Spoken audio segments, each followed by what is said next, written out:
ஒரு காட்டில் ஒரு வெட்டுக்கிளி ரொம்ப ஹாப்பியாக மியூசிக் வச்சுக்கிட்டு அதனுடைய பொழுதை ரொம்ப ஹாப்பியாக கழிச்சிட்டு இருந்துச்சு.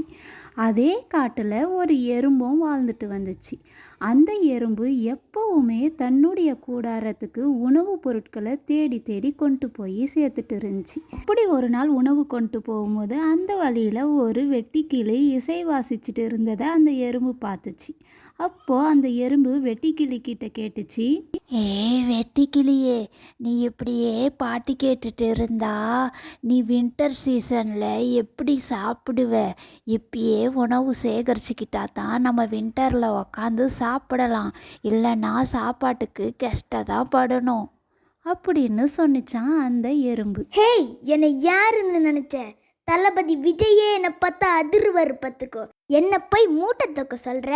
சாப்பாடு என்ன தேடி வரும். நான் ஒன்றும் சாப்பாடை தேடி போக தேவையில்ல. ஒழுங்கா லைஃப்பில் என்ஜாய் பண்ண கற்றுக்கோ எறும்பே அப்படின்னு வெட்டுக்கிளி ரொம்ப திமிரா பதில் சொன்னிச்சு. எறும்பும் பேசாமல் தன்னுடைய கூடாரத்துக்கு போயிடுச்சு. அதேமாரி ஒரு நாள் வின்டர் சீசன் வந்துச்சு. எறும்பு தன்னுடைய கூடாரத்தில் உக்காந்து தன்னுடைய நண்பர்களோட பகிர்ந்து உணவு சாப்பிட்டுட்டு இருந்துச்சு. ஆனால் வெட்டுக்கிளிக்கு சாப்பாடே கிடைக்கல. அப்போது வெட்டுக்கிளி, ஐயோ, இப்போன்னு பார்த்து ஒரு சாப்பாடு கூட கிடைக்க மாட்டேதே. நம்ம அன்றைக்கி எறும்பு சொன்ன மாதிரியே கேட்டிருந்தா இந்த நிலைமைக்கு வந்திருப்போமா? அன்றைக்கே நம்ம சாப்பாடு எல்லாத்தையும் சேகரித்து வச்சுருந்தா இன்றைக்கி இந்த நிலைமைக்கு வந்திருப்போமா? இப்போ என்ன பண்ணுறது? நம்ம தான் தப்பு பண்ணிட்டோம். போச்சு போ, நம்மளுக்கு ஒரு சாப்பாடும் கிடைக்கவே மாட்டுது அப்படின்னு தன்னுடைய தவறை உணர்ந்துச்சு வெட்டுக்கிளி.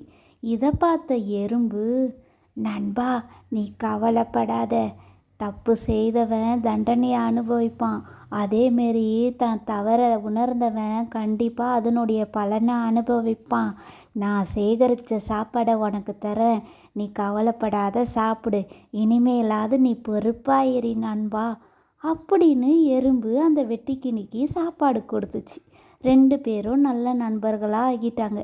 அதிலிருந்து வெட்டுக்கிளி தன்னுடைய வேலைகளை நன்றாக ஒழுங்காக பார்த்து தன்னுடைய வாழ்க்கையை சிறப்பாக அமைச்சிக்கிச்சு.